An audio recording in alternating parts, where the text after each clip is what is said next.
രാഹുൽ മാങ്കൂട്ടത്തിലിൻ്റെ വിജയത്തിൽ പങ്കുണ്ടെന്ന അവകാശവാദവുമായി welfare party. Rahul welfare party ഓഫീസിലെത്തിയത് വോട്ട് അഭ്യർത്ഥിച്ചാണ്. 2015 വരെ CPM-ഉമായി സഖ്യമുണ്ടായിരുന്നു.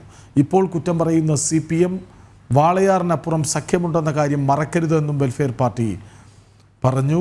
വിവരങ്ങളുമായി അരുൺ ആലത്തൂർ ഒപ്പം ചേരുന്നു. അരുൺ, കോൺഗ്രസിനും CPM-നും ഇട്ട് കൊട്ട്.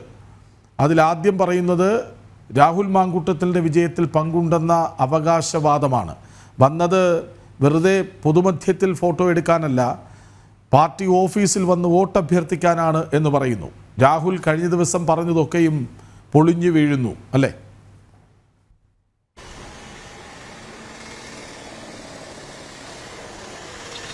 തീർച്ചയായിട്ടും ഈ വെൽഫെയർ പാർട്ടിയുടെ ഉൾപ്പെടെ പിന്തുണ രാഹുലിന് ലഭിച്ചു എന്നുള്ളത് കൂടുതൽ വ്യക്തമാവുകയാണ്.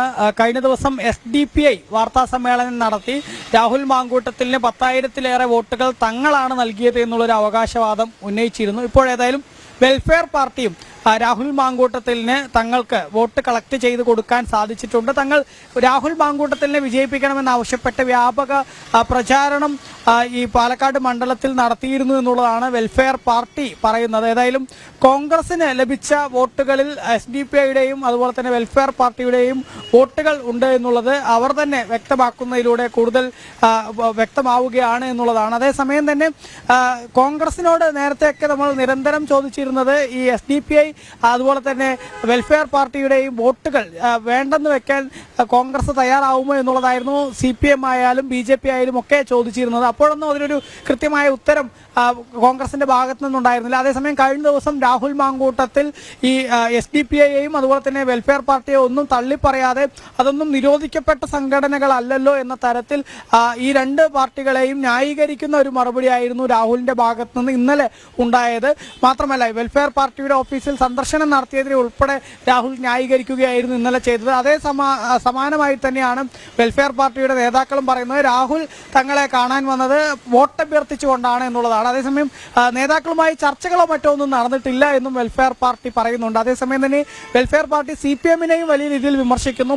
CPM ഈ ജമാഅത്തെ ഇസ്ലാമി വോട്ടുകളും അതുപോലെ തന്നെ SDPI വോട്ടുകളും വേണ്ടെന്ന് വെക്കാൻ കോൺഗ്രസ് തയ്യാറാവുമോ? ഇത് രണ്ടും വർഗീയ കക്ഷികളാണ്, വർഗീയ പാർട്ടികളാണ് എന്ന് പറയുമ്പോൾ തങ്ങളുമായി സഖ്യത്തിലായിരുന്നില്ല 2015 വരെ CPM ഉണ്ടായിരുന്നത് എന്നുള്ളതാണ് ജമാഅത്തെ ഇസ്ലാമി അല്ലെങ്കിൽ വെൽഫെയർ പാർട്ടി പ്രധാനമായിട്ടും ചോദിക്കുന്നത്. 2015 വരെ തങ്ങൾക്കൊപ്പം സഖ്യത്തിലുണ്ടായിരുന്ന ആളുകളാണ് തങ്ങളെ വർഗീയവാദികളെന്നും ഭീകരവാദികളെന്നൊക്കെ വിശേഷിപ്പിക്കുന്നത് എന്നുള്ളതാണ് CPM-ന് നേരെ വെൽഫെയർ പാർട്ടി ആരോപണമായിട്ട് ഉന്നയിക്കുന്നത്. മാത്രമല്ല ഈ വാളയാറിനപ്പുറം ഇപ്പോഴും സഖ്യത്തിലാണ്, അതായത് വെൽഫെയർ പാർട്ടിയും SDPIയും ഉൾപ്പെടെയുള്ള സഖ്യത്തിൽ CPM-ഉം ഉണ്ട് എന്നുള്ളത് മറക്കരുത് എന്നും വെൽഫെയർ പാർട്ടി പറയുന്നു എന്നുള്ളതാണ്. ഏതായാലും പാലക്കാട്ടെ ഈ ഒരു ഉപതെരഞ്ഞെടുപ്പുമായി ബന്ധപ്പെട്ട് BJP നേരത്തെ ഉന്നയിച്ചിരുന്ന ആരോപണങ്ങൾ എന്നുള്ളത് കൃത്യമായിട്ട് തന്നെ ന്യൂനപക്ഷ വോട്ടുകൾ ഏകീകരിക്കുന്നതിനും മറ്റുമായി SDPIയും അതുപോലെ തന്നെ ജമാഅത്തെ ഇസ്ലാമിയുടെയും വോട്ടുകൾ വലിയ രീതിയിൽ കോൺഗ്രസിലേക്ക് പോയിട്ടുണ്ട്. അതിനുവേണ്ടിയുള്ള വർഗീയമായ പ്രചാരണം, പ്രത്യേകിച്ച് ഈ ഗ്രീൻ ആർമിയൊക്കെ പാലക്കാട് പ്രവർത്തിച്ചിരുന്നു എന്നുള്ളതാണ് BJP നേരത്തെ ആരോപണമായിട്ട് ഉന്നയിച്ചിരുന്നത്. ഏതായാലും അത് കൂടുതൽ തെളിയിക്കുന്നതാണ് ഈ SDPI ആയാലും അല്ലെങ്കിൽ വെൽഫെയർ പാർട്ടിയുടെയും ആയാലും എല്ലാം അവകാശവാദം BJP നേരത്തെ ഉന്നയിച്ച ആരോപണങ്ങൾ തെളിയിക്കുന്നത് കൂടിയായി മാറുകയാണ്. മറ്റൊന്ന്, ഈ CPM-ന് നേരെയുള്ള ആക്രമണമുണ്ടല്ലോ, അതായത് നിങ്ങൾ ഇപ്പോൾ ഞങ്ങളുമായി ഒരു ബന്ധമില്ലാത്ത പോലെ സംസാരിക്കുന്നു, കുറ്റം പറയുന്നു, പക്ഷേ 2015 വരെ സഖ്യമുണ്ടായിരുന്ന കാര്യം മറക്കരുത്, വാളയാറിനപ്പുറം ഇപ്പോഴും അതുണ്ടെന്ന കാര്യം മറക്കണ്ട എന്നൊക്കെ പറഞ്ഞ് CPM-നെയും കിടന്നാക്രമിക്കുന്നുണ്ടല്ലോ.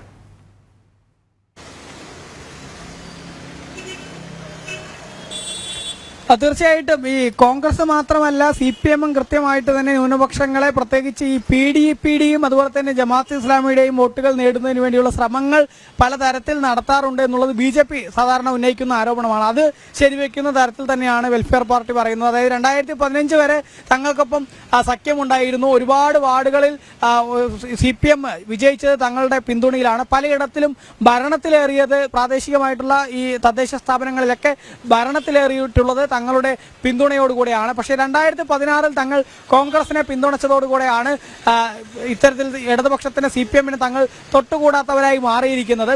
ഏതായാലും തങ്ങളെ സംബന്ധിച്ചിടത്തോളം BJP ജയിക്കുന്ന ഇടങ്ങൾ അവിടെ കോൺഗ്രസിനാണെങ്കിലും CPM-നാണെങ്കിലും വോട്ട് ചെയ്യും എന്നുള്ളതാണ്. അതായത് CPM തങ്ങളെ തള്ളി പറയുന്നുണ്ടെങ്കിൽ പോലും ഏതെങ്കിലും മണ്ഡലത്തിൽ BJP ജയിക്കാൻ സാധ്യതയുണ്ടെങ്കിൽ അവിടെ വിജയസാധ്യതയുള്ളത് ഇടതുപക്ഷ സ്ഥാനാർത്ഥിക്കാണെങ്കിൽ തങ്ങൾ ഇടതുപക്ഷ സ്ഥാനാർത്ഥിക്ക് വോട്ട് ചെയ്യും.